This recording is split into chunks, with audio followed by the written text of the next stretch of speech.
everything you heard is, ridiculous. And the truth is that,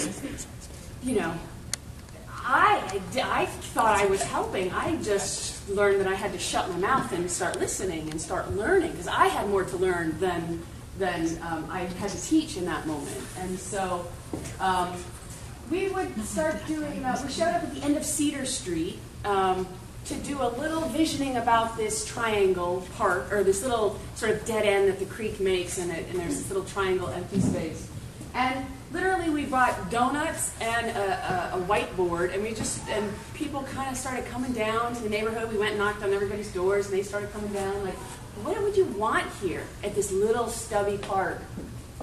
So pretty soon, one of the people said, well, we're all standing around talking. We might as well clean up the little corner lot. So somebody ran back to their house and came down with a big wheelbarrow full of tools and rakes and brooms, and it was like, okay. So, that just bred. And suddenly there was 35 people standing there, and we cleaned up the whole bike path, and we mowed down all the weeds. There's Alex.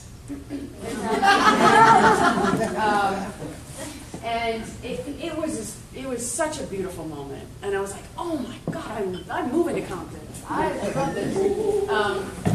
And we had such a great time. And it was just, all of the little bikes, everybody just sort of showed up and started pulling weeds.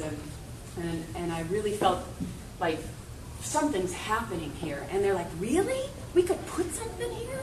And some of the elderly ladies on the street, like, I could plant a rose bush here? And it was really powerful.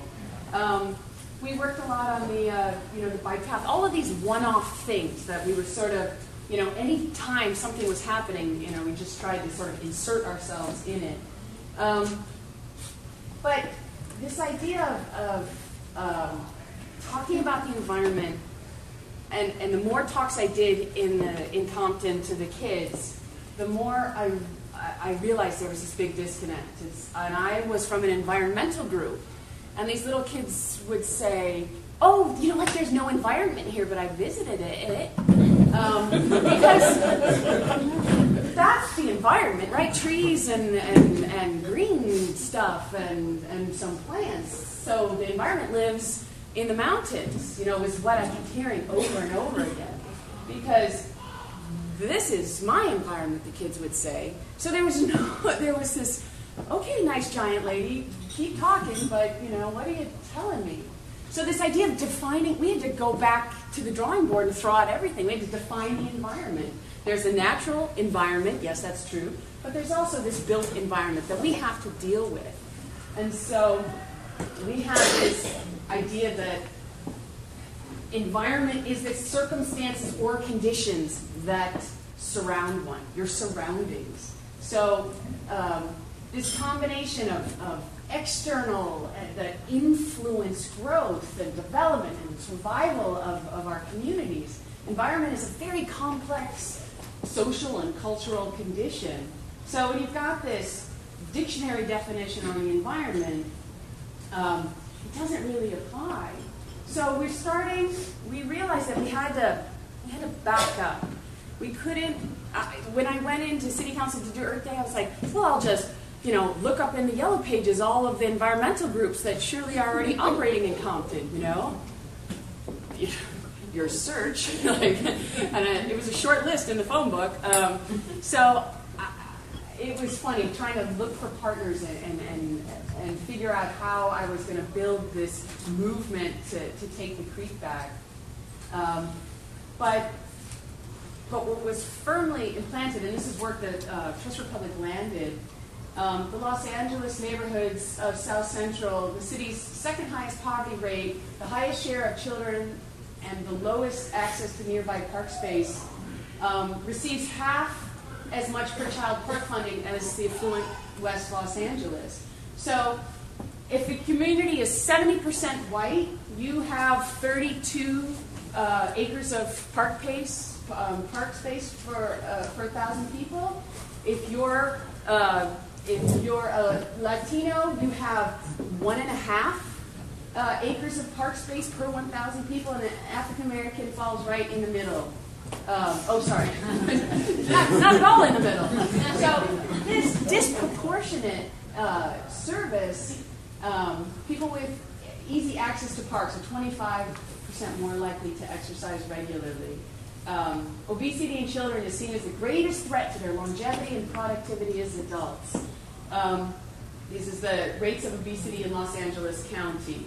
And I realized that the park bar graph was a direct inverse of the health bar graph. And so that was startling.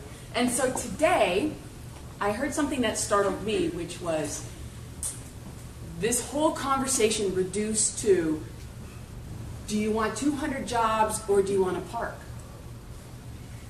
And that was disturbing to me because we have now made it an either or. You do not get economic viability and community health, so pick right now, what do you want?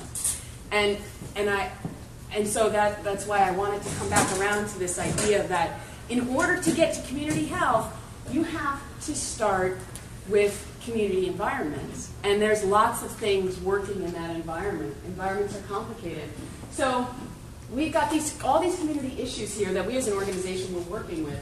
I came barreling in ready to talk about this mysterious environment, and I learned about crime and gangs and blight and unemployment and health. And so there I was standing like, oh, water quality and, good air and happy land use and, there was a gap. There's a big gap here between what I was trying or thought I was delivering this message that I had been tasked with. Then I bumped into all the silos, right? Everybody does their thing. And I am, I was in a silo of all my own making. And then there's the CRA silo, and then the community planning silo, and then the city council silo. And so all of these things were resulting in some dysfunctionality. So this litter law is strictly enforced.